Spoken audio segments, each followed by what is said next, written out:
तो देश में अनलॉक 1 के दूसरे फेज की शुरुआत हो गई है। देश भर में आज से शॉपिंग मॉल, होटल्स और धार्मिक स्थल खोलने की इजाजत दे दी गई है। इसके साथ ही होटल, रेस्टोरेंट, शॉपिंग मॉल्स और धार्मिक स्थल के लिए नई गाइडलाइंस भी जारी हुई हैं। तो देश में अनलॉक 1 के फेज 2 की आज से शुरुआत हो गई है। 8 जून से धार्मिक स्थल, शॉपिंग मॉल्स, कॉम्प्लेक्सेस ये सभी खोलने की इजाजत दी गई है और इसी के साथ आज ये सब खुले भी हैं। होटल, रेस्टोरेंट्स खोलने की इजाजत दे दी गई है, लेकिन कई नियमों के पालन के साथ, कई गाइडलाइंस के साथ इन सब की शुरुआत हुई है। तो देश भर में आज से शॉपिंग मॉल, होटल, धार्मिक स्थान खोलने की इजाजत, सभी होटल, रेस्टोरेंट खोलने की इजाजत, लेकिन सभी नियम कानूनों के साथ। आपको बता दें, नियम शर्तों को मानना होगा, कई नियमों का पालन करना होगा। देश में अनलॉक 1 के फेज 2 की शुरुआत हो गई है।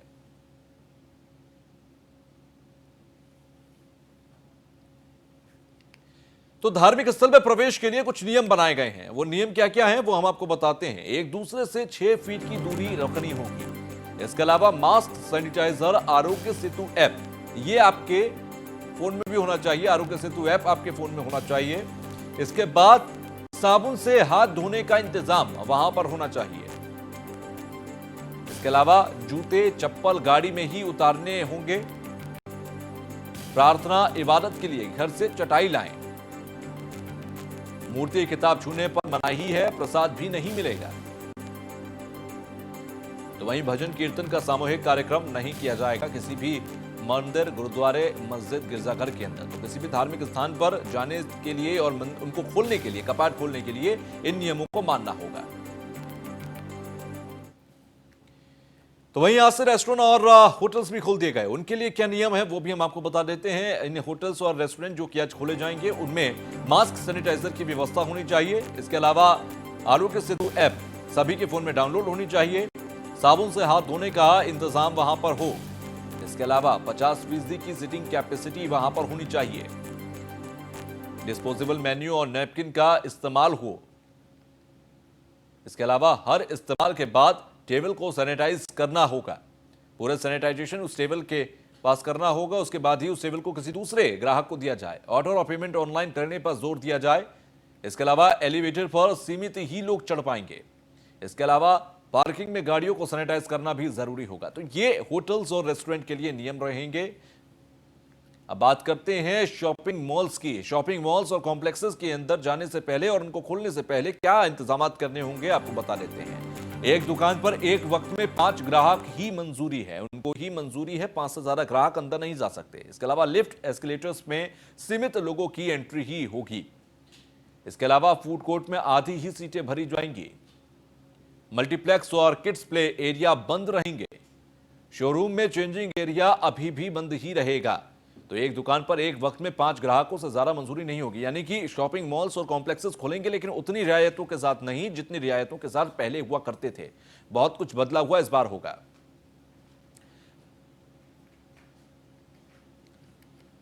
तो चलिए, गाजियाबाद से शिवम गौतम हमारे साथ जुड़ रहे हैं। प्रयागराज से आलोक कुमार भी हमारे साथ जुड़ रहे हैं। सबसे पहले मैं शिवम आपके पास आ रहा हूं। क्या स्थिति है? आज अनलॉक 1 के फेज 2 की शुरुआत हो गई है और इसी के साथ क्या तब्दीलियां दिखाई दे रही हैं आज? करंट में जो छूट मिली है गाजियाबाद, तो आज सिर्फ गाजियाबाद में धार्मिक स्थल खुल पाए हैं। हालांकि जो मॉल है और होटल, रेस्टोरेंट है, अगर उनकी बात की जाए तो होटल और रेस्टोरेंट 10 तारीख से खुलेंगे। मॉल 11 जून से आम जनता के लिए गाजियाबाद में खोल दिए जाएंगे। गाजियाबाद के जो मॉल मैनेजर्स थे उनके साथ बैठक की गई थी गाजियाबाद के जिला अधिकारी के द्वारा। उनमें एक फैसला लिया गया कि मॉल को सैनिटाइज करने के लिए और जितनी व्यवस्थाएं कोरोना से निपटने के लिए जरूरी थी, उन्हें अभी भी 3 दिन का समय चाहिए था। इसके बाद गाजियाबाद के जिला अधिकारी ने फैसला लिया कि आगामी 11 जून से आम जनता के लिए गाजियाबाद में मॉल खोले जाएंगे। हालांकि मैं गाजियाबाद के आरडीसी मॉल के बाहर मौजूद हूँ। तस्वीर आपको दिखाना चाहूंगा। यहाँ पर तैयारियां शुरू कर दी गई हैं। साथ ही गेट पर एक सैनिटाइज मशीन लगाई गई है। अगर कोई भी व्यक्ति मॉल के अंदर प्रवेश करेगा तो उससे पहले अपने हाथ सैनिटाइज करने होंगे, उसके बाद ही मॉल के अंदर प्रवेश कर सकेगा। अगर बात दुकानों के अंदर मॉल के अंदर दुकानों की जाए तो एक बार में एक दुकान के अंदर 5 लोग से ज्यादा नहीं रहेंगे। साथ ही चेंजिंग रूम भी बंद रहेंगे अभी, और सोशल डिस्टेंसिंग का बिल्कुल ध्यान रखकर ही मॉल के अंदर जो स्थान है उन तक लोग जा सकेंगे। तो देखना होगा कि आगामी 11 जून से यहाँ पर किस तरीके से मॉल खुल पाते हैं, किस तरीके की तैयारी देंगे। हालांकि आज से धार्मिक स्थल खुल चुके हैं। तमाम इंतजाम जो प्रशासन और मंदिर समिति द्वारा की गए थे। समझूंगा, मैं आऊंगा आपके पास शिवम। धार्मिक स्थलों की क्या स्थिति है, वहां पर कितने श्रद्धालु पहुंचे, ये भी समझूंगा। इससे पहले हमारे साथ आलोक जुड़ गए हैं प्रयागराज से। आलोक, आप कहां पर मौजूद हैं और वहां पर किस तरीके के नियमों को पालन करने के लिए मोटिवेट किया गया, गाइडलाइंस जारी की गई है, क्या कुछ वहां पर तस्वीर है?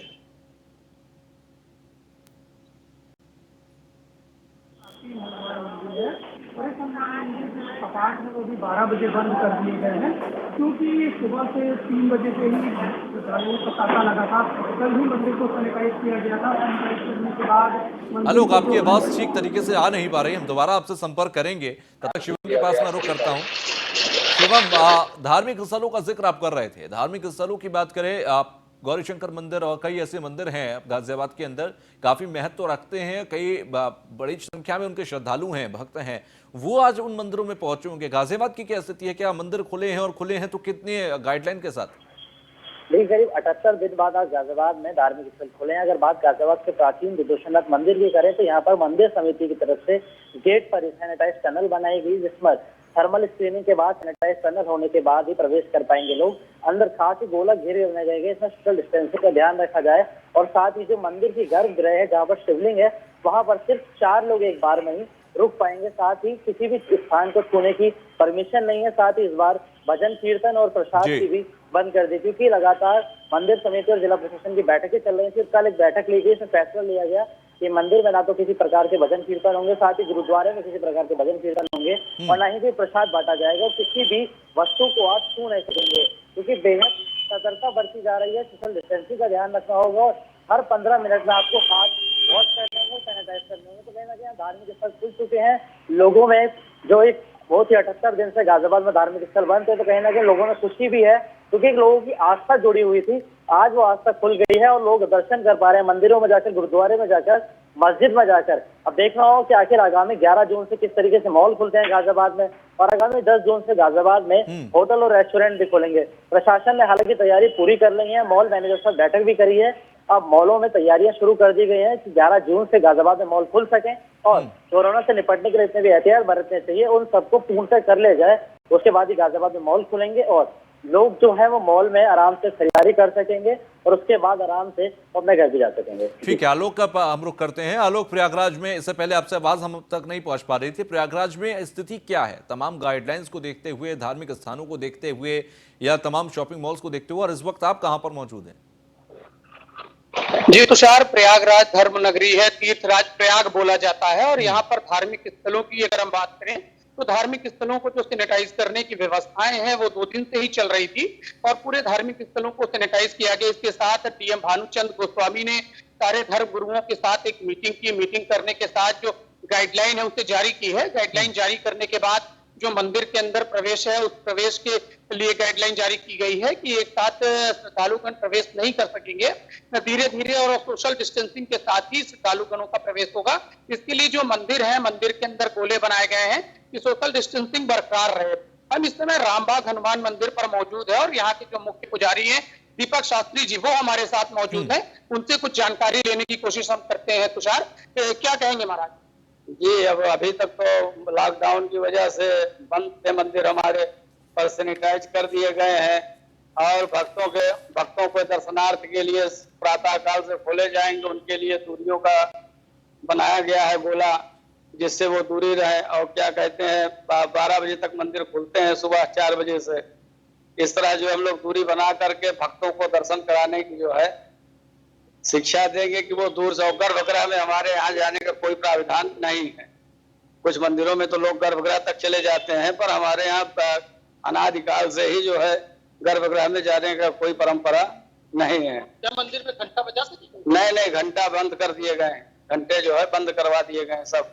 कल जिलाधिकारी के यहाँ कार्यक्रम था, बैठक थी हम लोगों की, तो उसमें गए थे। तो उसमें उन्होंने जो डायरेक्शन हम लोगों को दिया है उसके तहत घंटे को बंद कर दिया गया है। मंदिर सैनिटाइज आज भी करवाया, 1-2 दिन पहले करवाया। इस तरह करवा के गोला वगैरह का निर्माण करवा दिया गया है। और कल मंगलवार है, कल हो सकता है कि भक्तों की भीड़ कुछ खुलने के बाद अधिक हो, तो इसलिए जो है उनको 5-5 लोगों के हिसाब से जो है जिस प्रकार प्रशासन की अनुमति है उस प्रकार चलाया जाएगा। अच्छा, तिलक भी लगाएंगे क्या? जी नहीं, किसी को छूने का अधिकार नहीं है, न मूर्ति को, न पंडित जी को, न पुजारी को, न महंत को। कोई किसी को छू नहीं सकता, न प्रसाद दे सकता है, न गंगा जल दे सकता है। आशीर्वाद बस दूर से दे सकता है। बहुत धन्यवाद। सीताराम। तो तुषार, आपने देखा कि किस तरह से मंदिरों की इस बार व्यवस्थाएं रहेगी। आम दिनों की तरह लोग दर्शन नहीं कर सकेंगे, रिस्ट्रिक्शन काफी रहेंगे। उसके बाद जो श्रद्धालुगण है वो भगवान से जो कोरोना है उसकी समाप्ति के लिए दुआ मांगेंगे, लोगों को भगवान से कहेंगे कि पूरा विश्व है उसे कोरोना से मुक्ति दिलाए। जी तुषार। शिवम, आप इस वक्त कहां पर मौजूद हैं और आपके आसपास अगर कुछ लोग मौजूद हों तो उनसे बातचीत करने की कोशिश कीजिए, क्योंकि लोगों में कितनी जागरूकता है ये भी समझना बहुत जरूरी है। भले ही सरकार की तरफ से अनलॉक कर दिया गया हो, लेकिन अनलॉक के साथ साथ लोगों के अंदर सोशल डिस्टेंसिंग और तमाम नियमों को फॉलो करने की एक नियत भी होनी चाहिए, ये भी बहुत जरूरी है। तो अगर आसपास लोग हैं तो उनसे ही बात करने की कोशिश कीजिए। देखिए, मैं गाजियाबाद के इस वक्त आरडीसी स्थित गौर मॉल के बाहर मौजूद हूँ। यहाँ पर सुबह से ही क्योंकि मॉल खुलने की बात कर रहे थे तो लोग कहीं ना कहीं मॉल के बाहर आ रहे थे। हालांकि सिक्योरिटी गार्ड बता रहे हैं कि 11 जून के बाद से ही गाजियाबाद में मॉल खुलेंगे। हालांकि कुछ लोग अभी यहाँ मौजूद थे, पर अब यहाँ लोग मौजूद नहीं है, इस वजह से हम बात नहीं कर पा रहे हैं। अगर कुछ लोग आते हैं तो हम उनसे बात भी करेंगे। हालांकि जो सुबह से ही लोग आ रहे थे और 11 जून से बात सुनने में आ रही थी, तो कहीं ना कहीं लोगों में अभी भी एक नाखुशी है कि जिस तरीके से आज से मॉल खुलने थे पर गाजियाबाद में अभी तैयारियां पूरी नहीं हो पाई हैं, उसी के चलते 11 जून से मॉल खुलेंगे। देखने वाली बात होगी किस तरीके से जिला प्रशासन के साथ साथ मॉल प्रशासन भी अब तैयारियां कर रहा है, क्योंकि सोशल डिस्टेंसिंग का बेहद ध्यान रखना पड़ेगा और सैनिटाइजर की व्यवस्था करनी होगी। हालांकि मॉल प्रशासन की तरफ से गेट पर ही सैनिटाइज मशीन बनाई गई है, उसके अंदर प्रवेश कर सकेंगे लोग। उसके बाद ही थर्मल स्क्रीनिंग के बाद उन्हें मॉल में प्रवेश कर सकेंगे और दुकानों के अंदर भी घुसने से पहले हाथ सैनिटाइज करने के बाद थर्मल स्क्रीनिंग की जाएगी। उसके बाद ही मॉल के अंदर जो दुकानें बनी हुई हैं उनमें प्रवेश मिल सकेगा। देखना होगा 11 जून के बाद लोगों को कितना लाभ मिल पाएगा गाजियाबाद में मॉल खुलने के बाद, तो देखने वाली बात होगी। चलिए, बहुत बहुत शुक्रिया हमसे जुड़ने के लिए और बातचीत करने के लिए। तो सीधे तौर पर अगर देखें तो अब तमाम जगहों पर, चाहे गाजियाबाद की बात कर लें, अभी प्रयागराज से भी संवाददाता हमारे साथ जुड़े हुए थे, वो भी हमें जानकारी दे रहे थे कि किस तरीके से प्रयागराज के अंदर तमाम मंदिरों को खोला गया है, लेकिन तमाम नियमों के साथ। तो मास्क, सैनिटाइजर, सोशल डिस्टेंसिंग, ये सभी जरूरी है। इस वक्त कानपुर से हमारे साथ अश्विनी निगम हमारे संवाददाता जुड़ गए हैं, एक मॉल के बाहर वो मौजूद हैं। अश्विनी, मैं आपके तरफ रुख कर रहा हूं, एक मॉल के बाहर आप मौजूद हैं, मॉल के चालू हो गए हैं और साथ ही साथ क्या नियमों को माना गया है वहां पर? देखिए तुषार, आपको पहले बता दें कि अनलॉक फेज 2 में आज पूरी तरीके से मॉल, रेस्टोरेंट और जो है होटलों को खोला जाना था और उसके साथ ही धार्मिक स्थल खुले। लेकिन कानपुर में धार्मिक स्थल भी नहीं खुले हैं, क्योंकि धार्मिक गुरुओं ने हाथ खड़े कर दिए हैं कि ऐसे में भक्त जो आएंगे वो हो सकता है संक्रमण फैलने का डर हो। लेकिन रहा मॉल की बात, मॉल, शॉपिंग मॉल की जो है कानपुर के अंदर 4 शॉपिंग मॉल है, उनमें पूरी तरह से तैयारी कर ली गई है। डीएम की तरफ से, जिलाधिकारी की तरफ से परमिशन भी जारी कर दिया गया था कि आज सुबह 10 बजे से लेकर के शाम 8 बजे तक के लिए खोला जाएगा। लेकिन ऐसे में मॉल की तरफ से पूरी तैयारी है, लेकिन अभी तक कोई भी प्रशासनिक अधिकारी नहीं पहुंचा है, जिसकी वजह से कानपुर के सारे मॉल अभी भी बंद पड़े हुए हैं। तो सर बिल्कुल, और साथ ही साथ देखा जाए, आपने जिस बात का जिक्र किया कि मंदिरों को नहीं खोला गया क्योंकि धर्मगुरु अभी इस बात पर एग्री नहीं है और काफी सारे मॉल्स के अंदर प्रशासन नहीं पहुंचा, तो ये मान के चलें कि आज कम से कम ये सब नहीं खुलने जा रहे हैं और आने वाले समय में तय होगा कि ये खुलेंगे या नहीं खुलेंगे। देखिए तो सर, सबसे बड़ी बात है कि आज के लिए जो कहा गया था, जो गाइडलाइन जारी हुई थी कि 8 तारीख से सारा अनलॉक फेज 2 में खोल दिया जाएगा। इसमें होटल, रेस्टोरेंट और जो है मॉल और इसके साथ ही साथ मंदिर। लेकिन मंदिर में तो धर्मगुरुओं ने कल जब मीटिंग करी यहाँ के जिला अधिकारियों से, तो उनका कहना था जो भक्त आएंगे शायद हो सकता है कि वो उसमें से संक्रमित हो, जिसके चलते हुए संक्रमण फैलने का डर है। लेकिन ऐसे में जो मॉल की तरफ से था वो पूरी तैयारी कर ली गई थी। मॉल के जो लोग हैं उन्होंने पूरी तैयारी कर रखी थी, अपना सैनिटाइज तरीके से जो पूरा करा रखा था और साथ ही साथ पूरी तैयारी भी कर रखी थी। लेकिन इसके बावजूद भी, उनकी तैयारी के बावजूद उनके पास ऑर्डर भी है, लेकिन वो खोल इसलिए नहीं रहे क्योंकि अधिकारियों को आकर के जांच करनी थी। ऐसे में कोई भी अधिकारी अभी तक किसी भी मॉल में नहीं पहुंचा, जिस कारण से सारे मॉल कानपुर के अभी तक बंद हुए हैं। ठीक है, चलिए, शुक्रिया हमसे जुड़ने के लिए और तमाम जानकारी देने के लिए। तो कई नियमों का पालन करना जरूरी है और ऐसे में अगर देखें, malls, shopping complexes, hotel, restaurant, मंदिर, ये सभी आज खोले जा रहे हैं।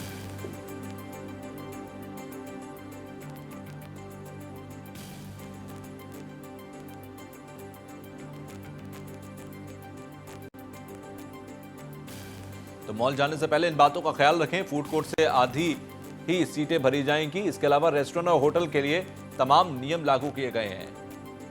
तो सभी के मोबाइल में आरोग्य सेतु ऐप होना बहुत जरूरी होगा।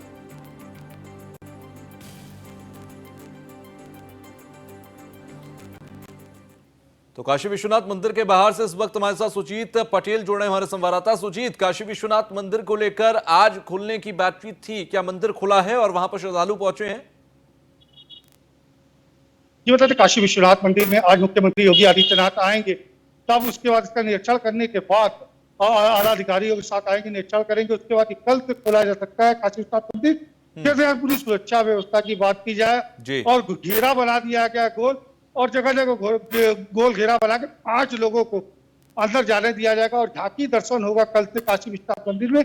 और हम इस समय जहाँ खड़े हैं वो काशी विश्वनाथ मंदिर है, और इस जगह पे जो बात की जाए लगभग 70 दिन बाद ये बाबा काशी विश्वनाथ मंदिर खुलने जा रहा है, और ये कल सुबह से खुलेगा। आज मुख्यमंत्री के आने के बाद ही तो कोई निर्णय लेगा कि कल खुलेगा या नहीं। गली वहां पर है अभी मंदिर तक जाने के लिए, कई प्रसाद की दुकानें वहां पर होती हैं, फूलमाला की दुकानें होती हैं, इसके अलावा बहुत सारी चीजें पहले दिखाई देती थी वहां पर, लेकिन अब तस्वीर बदली है। सोशल डिस्टेंसिंग के लिए तमाम घेरे बनाए गए होंगे, वो सारी तैयारी पूरी कर दी गई और किस तरीके से प्रशासन ने, मंदिर प्रशासन ने तैयारी की है वहां पर? तुषार बता रहे कि यहाँ अब गलियां नहीं रह गई, अब ये बहुत बड़ा जगह हो गया, स्पेस बहुत अधिक है। अब मंदिर परिसर में इतनी जगह है कि 1000 आदमी 2000 आदमी रहे तो आराम से 2 मीटर की दूरी बना के आराम से एक लोग करके दर्शन कर सकते हैं। लेकिन अब अभी भी घेरा बनाया गया है, जगह जगह गोल बनाया गया है, और जो यहाँ लोग आएंगे श्रद्धालु वो आराम से दर्शन करेंगे। अब ये है कि प्रशासन कब इनको लोगों को अनुमति देती है कि कल दर्शन कर पाएंगे या नहीं, ताकि के लोग जो बाबा विश्वनाथ का दर्शन करने आते हैं वो वाराणसी से ही नहीं, देश विदेश से भी लोग आते हैं। जी खास साथ ही साथ सुजीत, अगर देखा जाए मंदिर प्रशासन ने क्योंकि तमाम तैयारियां की होंगी, सीएम योगी आदित्यनाथ भी पहुंच रहे हैं, साथ ही साथ अगर देखें पूरे शहर के अंदर क्योंकि बहुत ज्यादा संख्या में मंदिर में नहीं पहुंच पाएंगे लोग, और ऐसे में अगर 4 लोगों को ही अंदर जाने की, 5 लोगों को ही अंदर जाने की अनुमति होगी तो ऐसे में एक लंबी कतारें लगेंगी। उसके लिए आपको उसकी भी व्यवस्था करनी होगी, ना सिर्फ मंदिर प्रशासन को मंदिर की सीमा के अंदर, लेकिन वहां सड़कों पर भी एक लंबी कतारें होंगी। उसको लेकर भी कोई पहले से रोड मैप बनाया गया है क्या?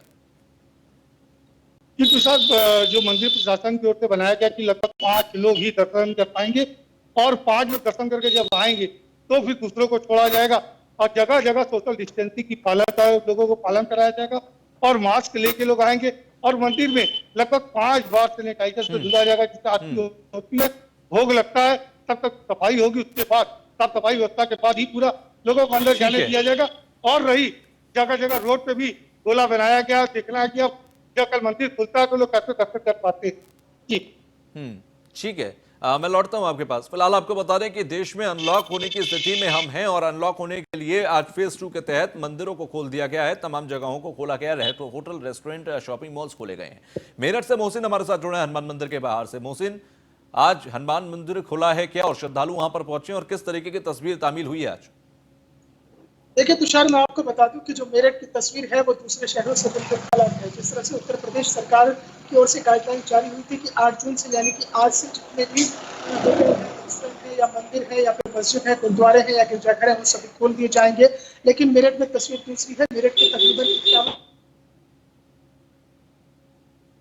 शामिल है, और जिस वजह से ये जो तस्वीर है वो पूरी तरह से साफ नहीं है, और खास तौर से जितने भी यहाँ पर धार्मिक स्थल हैं वो सभी पूरी तरह से बंद है। इस वक्त मैं शर्मा नगर के एक इलाके में खड़ा हूँ जहाँ पर ये हनुमान मंदिर है, लेकिन मंदिर के कपाट पूरी तरह से बंद है, मंदिर नहीं खुले हैं और ना ही मस्जिदें खोली गई हैं। दरअसल मेरठ में जो कोरोना पॉजिटिव केसेस की संख्या है वो लगातार बढ़ती जा रही है, एक के बाद एक आंकड़े बढ़ते चले जा रहे हैं, जिस वजह से जो है मेरठ में जो छूट दी जानी थी वो छूट नहीं दी गई है। और खासतौर से अगर मैं मेरठ में बात करता हूँ कोरोना पॉजिटिव केसेस की, तो रविवार रात को 18 पॉजिटिव केसेस आए हैं और 3 लोगों की कोरोना संक्रमण से मौत हुई है। और मेरठ में शायद ही कोई दिन ऐसा जा रहा है कि जब मेरठ में कोरोना पॉजिटिव केसेस की संख्या ना बढ़ रही हो। शुरुआत में सिंगल डिजिट में कोरोना पॉजिटिव केसेस आ रहे थे, लेकिन उसके बाद में डबल डिजिट में आने शुरू हो गए हैं। और मेरठ में हर रोज जब भी ये सैंपल जांच के लिए जाते हैं और उसके बाद जांच रिपोर्ट आती है तो तकरीबन कभी 10, कभी 15, कभी 12, कभी 8, कभी 9, कभी 15, इस तरह से जो कोरोना पॉजिटिव केसेस की संख्या है वो लगातार इंक्रीज हो रही है। इसलिए जो मोहसिन, मैं आपके पास लौटता हूं। सुजीत हमारे साथ वाराणसी से जुड़े हुए हैं। सुजीत, काशी विश्वनाथ मंदिर कल से खोला जाएगा, लेकिन इसके अलावा जो तमाम मस्जिद, मंदिर और तमाम गिरजाघर ये सभी हैं, ये सभी क्या खोल दिए गए हैं आज? जी बता दें कि तुषार, आज बैठक होने के बाद जब मुख्यमंत्री बैठक करेंगे अधिकारियों के साथ और लगातार निरीक्षण किए, और निरीक्षण के बाद ही अधिकारी लगातार निरीक्षण कल भी किए हैं, आज सुबह से ही कर रहे हैं। तो अभी कुछ मंदिरों को खोला गया, लेकिन पूरी तरह से मंदिर सारे नहीं खुले हैं। और सारे मंदिरों की बात की जाए तो कल से प्रातः पूरी मंदिरें खुलेंगी, और प्रातः हर मंदिरों में लोगों को हिदायत दी गई है कि आप मंदिर में दूरियां बना के रखेंगे, लोग सोशल डिस्टेंसिंग का पालन करेंगे, मास्क लगा के आएंगे तभी उनको आप दर्शन करने देंगे, अर्थात उनको बाहर नहीं भेज दिया जाएगा। और पूरी जगह मंदिर की बात की जाए तो कल से पूरी मंदिरों में वाराणसी में दर्शन पूजन चालू हो जाएगा। आज बाबा काल भैरव का मंदिर खोला गया है और तो मंदिर में दर्शन पूजन चल रहा है जी। ठीक है मोहसिन, आप अपनी बात कह रहे थे उसको पूरा कीजिए। साथ ही साथ shopping malls, complexes, hotel, restaurant, इनको लेकर क्या स्थिति है? मेरठ जिला प्रशासन जो है आज तकरीबन अब जो है 12:15 का समय हो चला है, तो आज जो उत्तर प्रदेश की गाइडलाइंस जो जारी की गई थी, जिसको लेकर आज से होटल, रेस्टोरेंट और धार्मिक स्थल खोले जाने थी, उसको लेकर मेरठ जिला प्रशासन की एक मैराथन मीटिंग बचत भवन कि वो कौन से इलाके होंगे जहां पर की छूट दी जाएगी, क्योंकि नगर निगम के तकरीबन 51 से 52 वार्ड ऐसे हैं तुषार जो अभी कंटेनमेंट जोन और बफर जोन में शामिल हैं। तो ऐसे में उनको इजाजत दिया जाना किसी भी सूरत में जिला प्रशासन के लिए आसान नहीं होगा। मैं तस्वीरें आपको दिखाना चाहता हूँ। शर्मा नगर का ये इलाका है और ये भगवान हनुमान का मंदिर है, लेकिन मंदिर के कपाट पूरी तरह से बंद है और कमोबेश मेरठ में सभी धार्मिक स्थल, चाहे वो मंदिर हो, मस्जिद हो, गुरुद्वारा हो या फिर गिरजाघर हो, वहां का यही सूरत हाल है। इसी तरह से सभी जो धार्मिक स्थल हैं वो बंद है, होटल भी बंद है, अभी रेस्टोरेंट भी बंद है।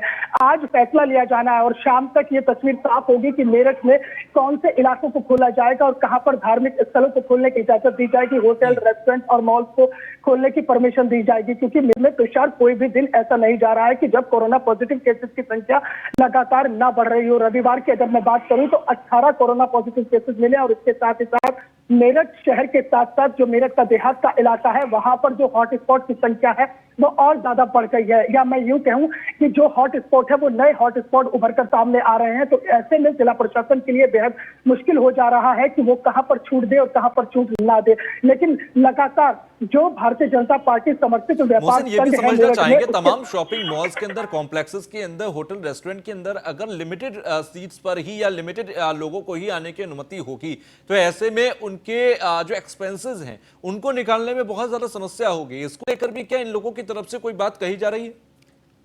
देखिए तुषार, ये बिल्कुल तस्वीर साफ हो चुकी है और इसमें कोई दो राय नहीं। जैसा आपने कहा बिल्कुल सही है कि अगर शॉपिंग मॉल्स हैं या बड़े मार्केट मेरठ के, खासतौर से अगर मैं बात करूं तो हार्ट ऑफ द सिटी कहा जाता है, आबू लैन है, बेगमपुर है, सदर बाजार है, सेंट्रल मार्केट है या फिर जो शॉपिंग मॉल्स है, अगर उन्हें खोल भी दिया जाता है तो ऐसे में कस्टमर कहां से आएंगे, ये सबसे बड़ा सवाल है। क्योंकि मेरठ में 4 लोगों में अभी भी कोरोना की दहशत इस कदर बनी हुई है कि जो मार्केट खुलती भी है सुबह 7 बजे से 11 बजे के बीच में, वहां पर केवल वही लोग पहुंचते हैं जिन्हें जरूरत का सामान लेते हैं। जो अभी भी कोरोना से डरे हुए हैं, दहशत में है, खौफ में है, वो अभी भी अपने घरों से बाहर नहीं निकल रहे हैं। तो ऐसे में सबसे ज्यादा दिक्कत ऐसे दुकानदारों के सामने आएगी या ऐसे लोगों के सामने आएगी जो ब्रांडेड शोरूम खोले हुए हैं या जो ब्रांडेड कपड़े रखते हैं, ब्रांडेड दूसरे सामान रखते हैं। क्योंकि आज का वक्त ऐसा है तुषार कि लोगों पे आटा खरीदने के लिए पैसा नहीं है, दाल चावल खरीदने के लिए पैसा नहीं है, राशन के लिए पैसा नहीं है। तो ऐसे में वो ब्रांडेड सामान कहां से खरीदेंगे या ब्रांडेड सामान कैसे खरीदा जाएगा? मेरे जानकारी में एक शख्स सामने आया है तुषार, उन्होंने तकरीबन 10 दिन के भीतर एक शोरूम में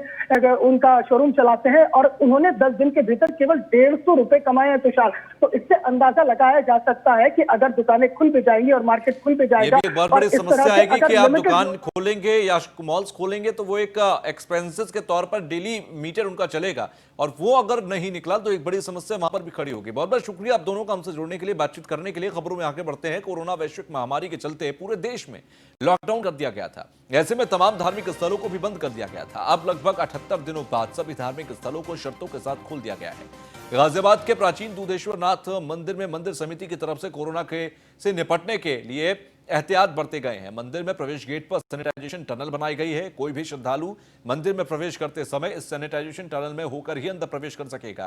साथ ही गेट पर हर व्यक्ति की थर्मल स्क्रीनिंग के बाद ही उन्हें प्रवेश मिलेगा। मंदिर में प्रवेश के बाद सामाजिक दूरी के लिए मंदिर समिति की तरफ से गोल घेरे बनाए गए हैं ताकि सोशल डिस्टेंसिंग का पूरा ध्यान रखा जा सके।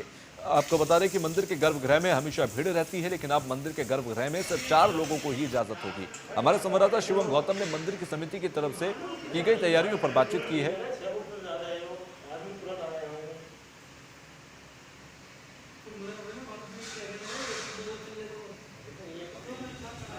उसके मुताबिक आपको बताएं, उस बातचीत के मुताबिक कि पूरी तरह से यहाँ पर स्थिति को कंट्रोल करने की कोशिश की गई है। और यहाँ देखिए ये तस्वीरें, सोशल डिस्टेंसिंग के लिए घेरे बनाए गए हैं। यहाँ पर मंदिर के गर्भगृह में लिमिटेड लोगों को ही जाने की अनुमति दी गई है। तो वहीं शक्तिपीठों में शुमार शक्तिपीठ कड़ाधाम के अंदर भी हर वर्ष लगने वाला विशाल आषाढ़ मेला इस साल कोरोना वायरस के चलते नहीं लगेगा। धाम के पंडा बंधुओं और व्यापारियों ने मंदिर के अध्यक्ष शारदा प्रसाद पंडा के साथ मंदिर प्रांगण में खुली बैठक में फैसला लिया। वैश्विक महामारी कोरोना वायरस के बढ़ते खतरे और संक्रमण को देखते हुए इस वर्ष 10 दिवसीय इस मेले का आयोजन को न करने का फैसला सर्वसम्मति से लिया गया। मंदिर की पूजा आरती तो समय से होगी, किंतु भक्तों के दर्शन के लिए मंदिर के पट नहीं खोले जाएंगे। शक्तिपीठ कड़ाधाम के अंदर आषाढ़ मेले में उत्तर प्रदेश के दर्जनों जिलों के अलावा अन्य प्रदेशों से भी लाखों की संख्या में भक्त माता शीतला के दर्शन करने आते हैं और पुरोहितों के घर में रुककर प्रसाद भोजन बनाते हैं। ऐसे में पुरोहितों समेत श्रद्धालुओं को भी इस संक्रमण के चपेट में आने का खतरा बना हुआ है। इसलिए कोरोना वायरस की महामारी को देखते हुए सभी पंडा बंधुओं ने एकमत होकर यह फैसला लिया। व्यापारियों ने कहा, जैसे लॉकडाउन में 2 महीने बीते वैसे ही कुछ दिन और सही, पर हम कड़ाधाम में कोरोना वायरस को किसी कीमत पर पैर पसारने नहीं देंगे। शक्तिपीठ में कड़ावासिनी शीतला माता का दरबार है ये, और शासनादेश के अनुसार 8 तारीख से माता जी के पट को खुलना था, लेकिन यहाँ पर साल का सबसे बड़ा आषाढ़ मेला है। उस मेले में लाखों लोगों के मंदिर परिसर में आना जाना होता है। इस कारण से कोरोना महामारी से बचने के लिए धामवासियों, मंदिर प्रबंध समिति और यहाँ गांव के सभी लोगों के सहमति से मंदिर को 8 तारीख से 15 तारीख तक के लिए बंद किया जाएगा।